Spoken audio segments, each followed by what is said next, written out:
Hey, Greg. Hey, Tim. How's it going? It's going pretty good. You? Yep. Sure. It's amazing that we are back to the time of year where we can say spring training baseball has started, right? Lovely thing. Yeah. Of course, except the Mets already lost 2/5, so they're starting rotation, and we're like 4 days into spring training. It's crazy. It really is. Yeah. Can't have nice things if you're a Mets fan. No. Yeah. Don't get used to it. Phillies, on the other hand, they've got some potential new pitching coming. So yeah. They've got their pitching staff is really nice. Yeah. If everyone can stay healthy, it should be a good year. Yeah. Yeah. Just got to get the bats going. Yeah. That might be either. Because usually, I mean, your bats used to be amazing. I think they're kind of the age is settling in a little bit with the Phillies lineup. So yeah. So, but it's fun. Yeah, the other day it was sunny out. It was a little bit warmer. Had my AirPod in, listened to a little baseball as I walked around and picked up sticks in the yard. Nice. It's a good time. Yeah, I was driving around doing chores on a Saturday, and I got to listen to the game a little bit on the radio, so that was sweet. Nice. Anything else popping right now? Not really. No. All right. Just trying to survive. Well, maybe this episode we just jump right in. I think it's a good idea. Yeah. So what are we going to talk about, Greg? So we are going to talk about probably the best sequel movie ever made. We're going to talk about The Empire Strikes Back. Very nice. Yeah. And I mean, I think we mentioned it. I think we did May of 1981, like several episodes back, and we said we were going to do a movie review. Yeah. We watched, what was it, on Disney Plus? Or at least I think I watched my version on Disney Plus. Did you? Same thing? We actually bought the 6 original, or the 3 original, and then the 3 that came after, the 6 movies on Amazon. So we have them our library. Yeah. But then I think we kind of had a really cool idea that as we're watching it, which we'll talk about, which was? Well, this was a throwback that I think I might have mentioned a long, long time ago on the podcast, that there was a night when I was a teenager that I went to my friend's house and we watched Star Wars on 2 TVs, one that had the letterbox version, which was like a new release where it was like the movie widescreen version compared to the 4:3 television version. So we watched them at the exact same time to see the differences of how much of the movie got edited out. Yeah. So we kind of did our own version of that with Empire, and we watched the original version from back in the 80s compared to the new version with some of the new scenes and all that kind of stuff. So. Yeah, it was fun. Yeah. It was fun because it was an old VHS. You hooked up not just, an old version, but an old version of it, which was pretty cool. Yeah. And I have to say, I was shocked. The VHS didn't look as terrible as I thought it would. I know. There's a few VHSs I've watched over, the years that just were horrendous. Terrible. This one, the quality, and I guess, THX, they must have maybe had a slightly better quality than some of the others, but good. Yeah. And, I think that was, well, we'll talk about that later. Because I think, when you relive the movies and you see the higher definition versions, I felt like I was watching a different movie. Yeah. So, I think to your point, I think you might have said 81, but I think it was 80 because I think this is the 45th anniversary of it, which is pretty wild that it's 45 years ago. So I think it'll be fun to go back and kind of talk about some of the stuff that was going on in the movie. I think we can both agree that it was a pretty awesome movie back then and still is pretty awesome now. So. Oh yeah, it's a fantastic movie. And I mean, all right, so let's go backtrack where it's 1980, we're 5 and a half, and I don't remember much. But my parents didn't take me to see it because I was so little. But I do remember my brother and my cousin going to go see it, and I was like upset because they were going to a movie and I wasn't, or something along those lines. Yeah. But I did not see it in the theater. No, I didn't either. Yeah. To your point, it was just too young. It wasn't really something that I probably would even remember had I gone to see it. So I would have had nightmares and peed my pants probably. First time that at showed up and like stomped something. Yeah. But it was pretty cool to go back and kind of see, some of the ways that they did the movie. I mean, there was a lot, like you've heard stuff over the years, like how much of it was like models and how much of it was, live action spliced in with all that. And it is pretty phenomenal when you see the final product, off of the VHS. Yeah. How well done it was. For 1980? Yeah. It's pretty incredible. Yeah. Definitely. Very cool and cutting edge the way they did stuff. Yeah. Which was very, as a kid, you're just like, this is the best thing I've ever seen in my life. Now, I will preface this, and I think you're in the same boat with me.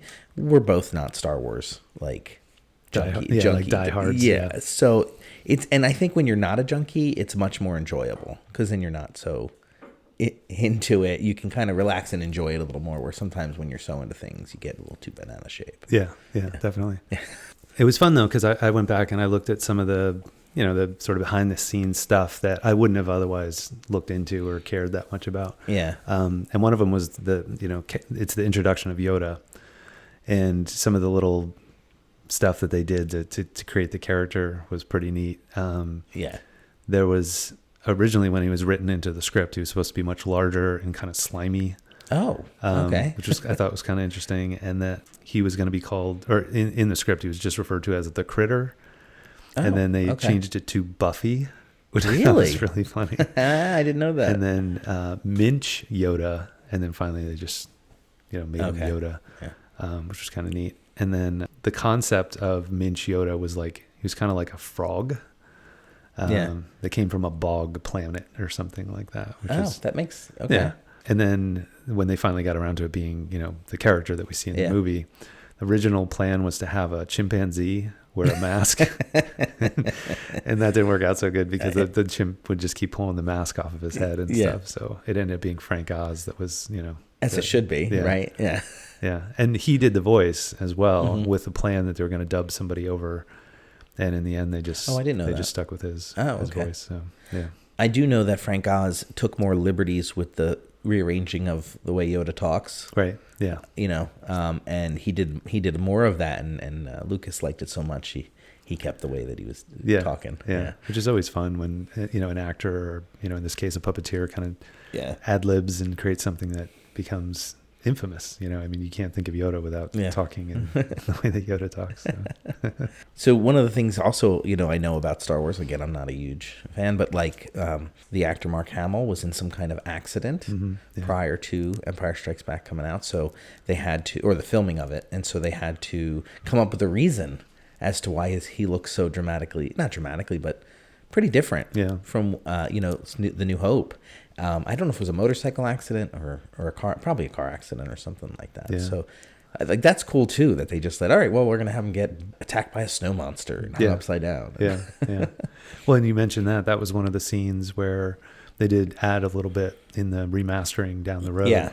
Where that snow monster, it's pretty brief that they show him. Very brief. Yeah. And then in the new version, they actually show it looks kind of like a person in a suit a little bit, but they do show that character a little bit more, which is, yeah.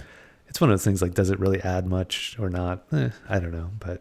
Yeah, I mean, as a little kid, there was like a few seconds of showing the monster, and I think sometimes letting your imagination, is better than having to tell you what it is or what happened. And, kind of imagine it being much worse. Or whatever. Yeah.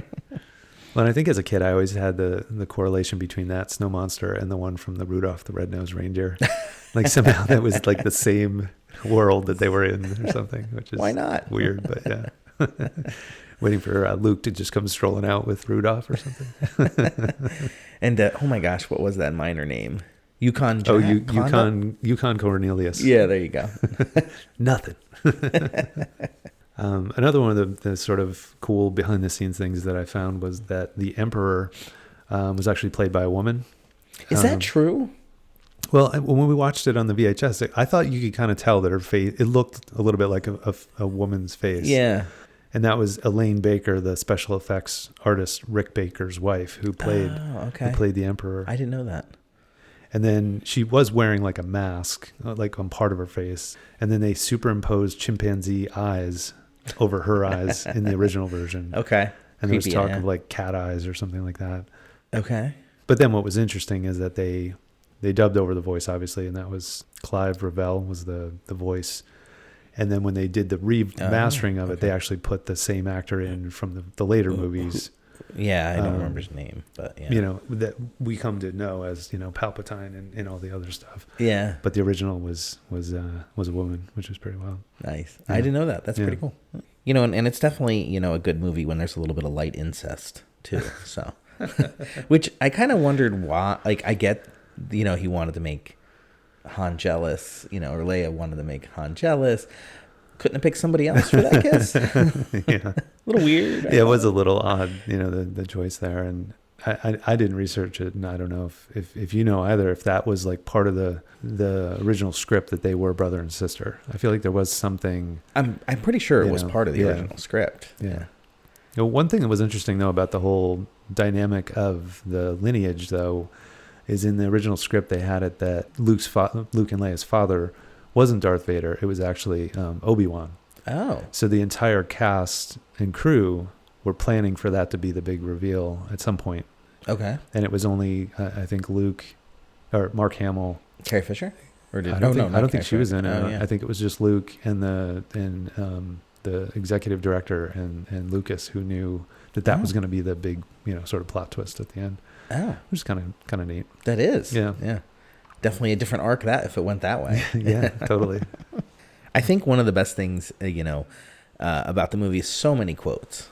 Like as a little kid, when I saw it on TV, everybody watched it because everybody knew it was going to be on. And then the next day you would be like, laugh it up, fuzzball, or, never tell me the odds. Like it was just fantastic. It's such a quotable thing and funny. Like it added that comedy element to it, And I like that they carried that forward, through some of the other, even like the secondary movies, like, the side characters where they would have sort of a funny, like serious but funny sort of aspect to them. Yeah. Like Rogue One, I like the robot that's sort of the companion. Yes, in that. the super tall guy. Yeah. And he was, I thought he was one of the best parts of the movie, honestly. Yes.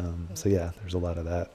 But then, the quotable part, we have to obviously talk about the Mandela effect in this movie, that everyone gets the one line wrong. Yes. That, everyone says Luke and it's no.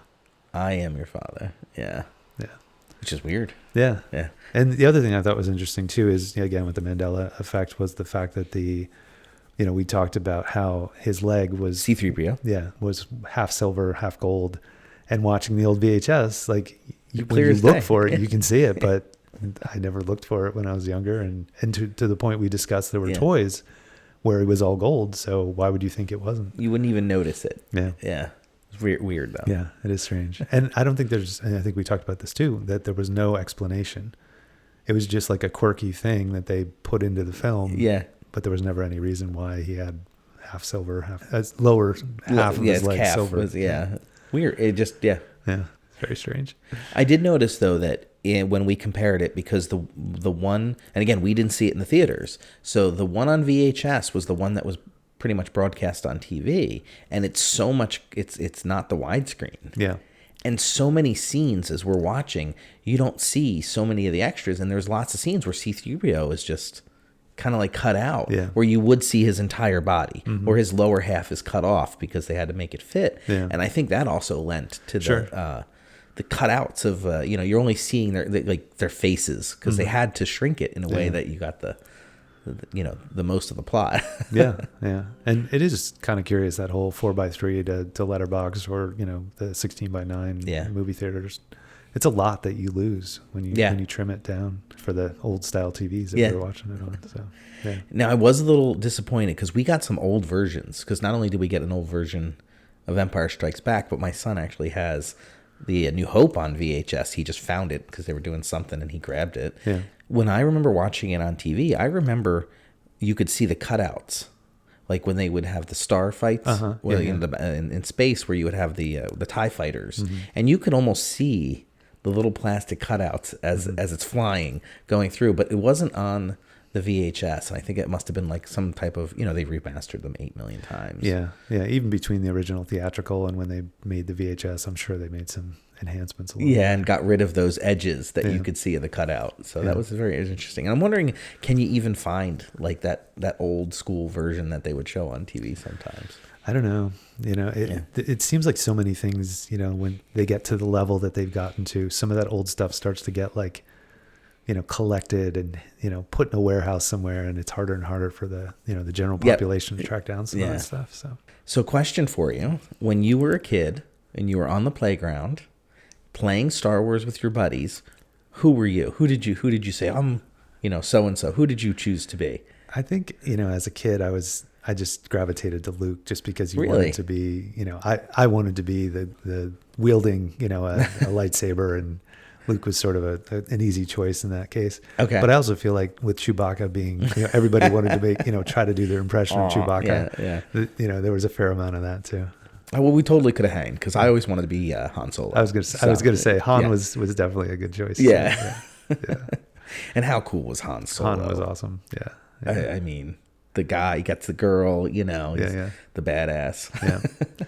And it's funny, we were talking about some of the lines and things that are quoted and, ad libs and things like that. Yeah. He has the classic line where, Leia says that she loves him and he just says, I know. That was an ad lib. That wasn't. Oh, I didn't know that either. Yeah, okay. Nice. Which is pretty awesome by Harrison Ford to throw that in there.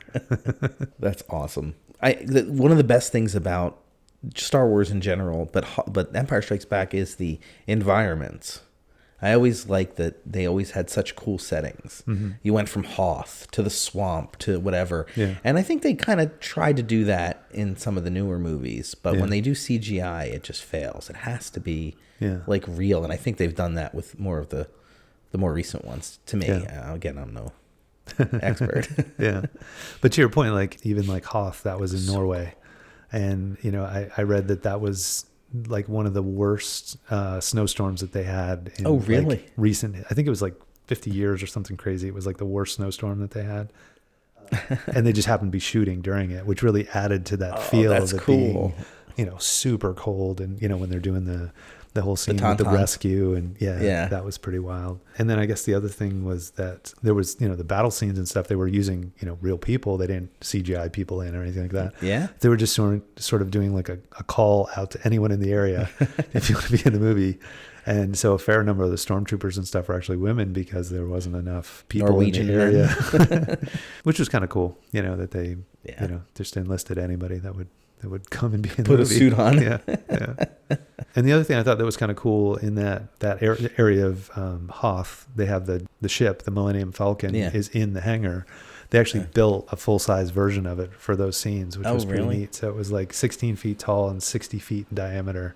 Just a massive... Oh, that's cool. Almost real-size version of it. It's pretty neat. Knowing Lucas is probably in a warehouse somewhere. Yeah. Too. Oh, I'm sure. Yeah. Or it's in his living room. Yeah. This is a fun little tangent about the ship, the Millennium Falcon.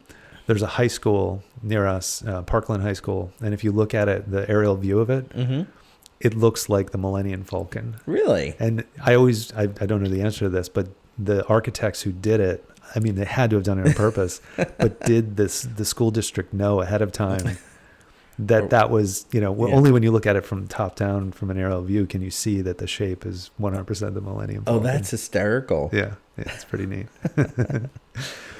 So the principal's office is the cockpit. Yeah, right. It's very fun. Oh, that's funny. Yeah. It was interesting too, like, the one area, Dagobah, the sort of swamp, that was one where they tried to go to Africa and Scandinavia to find a location where they could shoot that, but they just couldn't find a space that had everything they wanted, but wasn't like too difficult to shoot in. So they did end up doing that in London on a soundstage. Yeah, I mean that's kind of, but I mean, how do you shoot in a swamp? Yeah, I mean, but I think we noted this when we were watching it. How many snakes?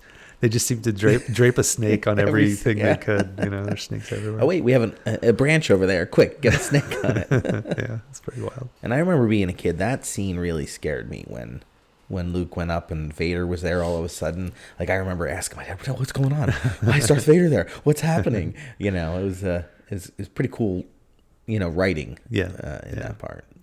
Yeah, it seems to, there does seem to be like a little bit of like a religious undertone, to the story and everything. So that was a bit of a little touch back to the scenes of. Do you ever see The Passion with Mel Gibson? No. There's a scene that feels like it's straight out of like they took the Star Wars scene Get and out just of put town. Jesus into it. It's pretty interesting. Well, I remember, I think it was talking to my dad, like, when I was a kid, like, when we were shocked that, I am your father, right? We're, as little kids, you're like, oh my God. But apparently, like, first of all, that scene when the Vader's mask gets blown off and it's Luke in the thing, plus Vader means father in German. I don't think it was a huge surprise to a lot of people. And I don't know, I'm just curious, like, was it that big of a reveal? Like, I don't know. I mean, I guess at the end of the day, the target audience, although, a lot of adults are into sci-fi and stuff like that, they were targeting sort of the younger preteen to, teenage kids. I know myself, I didn't have that much forethought when I was that old. Right? You don't. I took everything at face value. As what's coming at me. Oh my gosh, is his father? No way. I remember when we showed the twins, and they were real little, The Empire Strikes Back, and I wish I had that footage, but I took it with my phone, and it was them watching that scene for the very first time. Yeah. And I am your father. And their looks, their jaws dropped. They were like wide-eyed, like, no, that can't be true. They were almost having Luke's reaction to it, which was cool. I wish I still had that video because it was pretty funny. Yeah. And that actually reminds me, that's another one of the scenes that they kind of played around with when Luke actually falls off of the sort of the guardrail there. Oh, yeah. The original version, he didn't make a sound, but then there was a version where they edited it and they made him make like a ah, and then they're like, well, it doesn't make any sense. He did it on purpose. So like, why would he be yelling like that? So then they took it out and made it like the original again, where he doesn't make a sound. Yeah. So somewhere out there's versions of, the film where he yells as he's falling, and it's kind of funny. And they're like, we'll take that out. Yeah. Yeah. I also think as a kid, that whole idea of him losing his hand, and then at the end when they put on the the robotic one, I was like, and you see by the wrist, it's so cool. Yeah, I was like, oh my gosh, that's not that far in the future where they're going to start doing that for real. And and of course, as a little kid, how often did you try to use the Force inside of you? You're like, pick up that piece of paper, roll, like. Well, you said a key thing there, little kid. I'm just going to go ahead and say I haven't stopped. I think now that I'm older and smarter, I've got the power. If I can lift that glass and bring it. No, it didn't work. No. And you really believed if you tried really hard, you were going to be able to do it. Yeah. Move that pencil or whatever it was. And you'd convince yourself that you're like, I think it moved just a little bit. It like shuddered, If I practice this every day. Yeah. And I mean, to the point of like how much it affected like pop culture and stuff like that, where those sort of things, even May the 4th, that people will do the whole thing where they put their hand out and somebody jumps and like freezes and it looks like they're, lifting them off the ground on May the 4th. Or in England, they sent out this survey about religion. Did you ever hear about this? No. And so there's a bunch of people who, I don't know if they got together beforehand or if it was all coincidence, but they all put down Jedi. And there was enough respondents that like England had to recognize this as a true religion. That's awesome. Yeah. I've seen a bunch of business cards over the years because I do design and stuff like that, where people want to get an alternate version of their business card. Well, it'll say like controller or office manager, and then they'll want an alternate one that says Jedi Master. Nice. Like, yeah, all right, sure, we'll do that one. Yeah, it's just so it's not just Star Wars, but Empire Strikes Back. It's just so ingrained. All the cool things that happened in that movie are just part of our culture, part of Gen X. I mean, you just can't escape it. Yeah, absolutely. The thing that also is really cool, like from an artist standpoint, like how much they were able to do with like little models and all that, and then like the Foley. I've always been fascinated by Foley. Yeah, and so some of the things that they use to create the sounds. It's mesmerizing to me to like go and see the person, or there's videos out there where you can see the people, and even like the AT-ATs walking and stuff, where they'll use like a sheet of metal and like just scrape on it or bend it or do these things. And you think, how could that sound so perfect? And then when you watch it, and you're like, the sound is perfect. Fits it. Yeah. It's I think in an alternate life, I wanted to be a Foley artist because it's so cool to me the way that they do that and how much it adds to the experience. Oh yeah. And then. When I forget what year THX became like a part of the Lucas world, but when you'd go to the theater and the sound quality, it jumped up. It seemed like, exponentially. It was so cool. Yeah, I think when I was in like my late teens, I worked in an electronics department at a store. Yeah, and they had the Bose. Bose. Yeah. It was the Acoustimass. It was the big subwoofer and then the little speakers. And we would bring in, DVD, or I guess they were probably VHS at that point. Yeah. And we put in the Star Wars a few times and hooked it up to the stereo, and it was just, it was just over the top. And then the manager comes strolling back. What are you guys doing? Oh, we're testing it out for someone who wants to buy it. Yeah. They wanted to see how good the quality was. Yeah. So, I mean, as a movie, it's pretty much flawless, in my opinion. As a movie review, it's be silly to rate it anything less than a 5-star, right? Yeah. It was a great, and even of the three, it was really, really, really good. And everybody says, like, what's your favorite Star Wars movie? I mean, it's probably like 98% people say Empire Strikes Back. I think the one that is giving it a little bit run for its money is Rogue One. Yeah, that's a pretty good movie as well, I think. And as a standalone, and I think it's amazing to me that they took like 2 minutes of the movie, stretched it out, and into this big thing, and it is really a great film. I mean, the cast, the story, they really did a good job with it. It's a lot of fun. But nothing beats Empire. You don't even have to say the whole name of the title of the movie. It's awesome. That's right. I'll wrap it up with this. You ready, Greg? Yeah. Greg, I'm your father. No. Mute. Well, we do have, I think we do have something queued up that we laughed a lot about. Should we play a little bit about our favorite, I don't even know what you would call it, meme?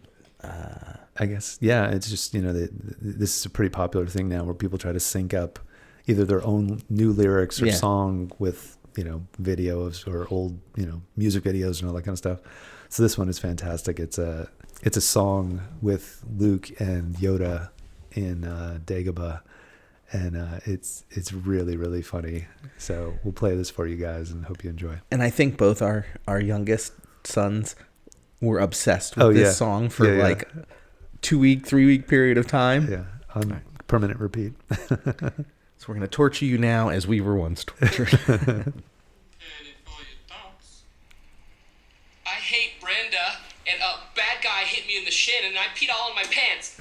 It's nothing a little music can't help. Rockin' now, rollin'. Down to the beach, I'm strolling. But the seagulls poke in my head. Not fun. I said, seagulls, stop it now.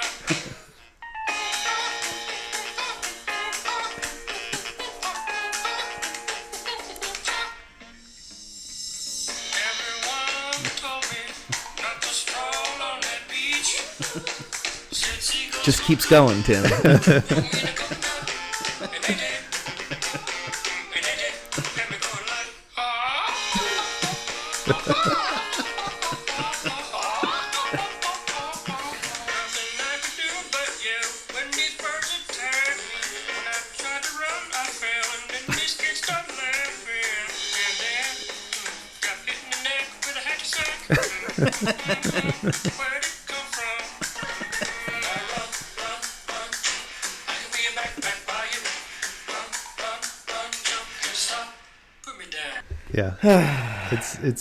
It goes on, and we'll put a link to it on our website if you want to check out the whole video. But it's pretty it's pretty catchy. Entertaining. It's very catchy.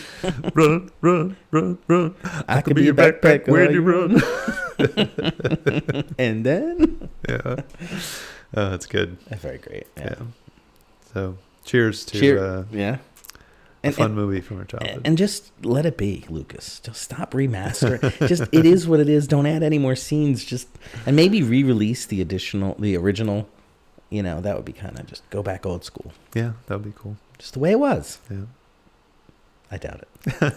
Probably not. All right. Cool.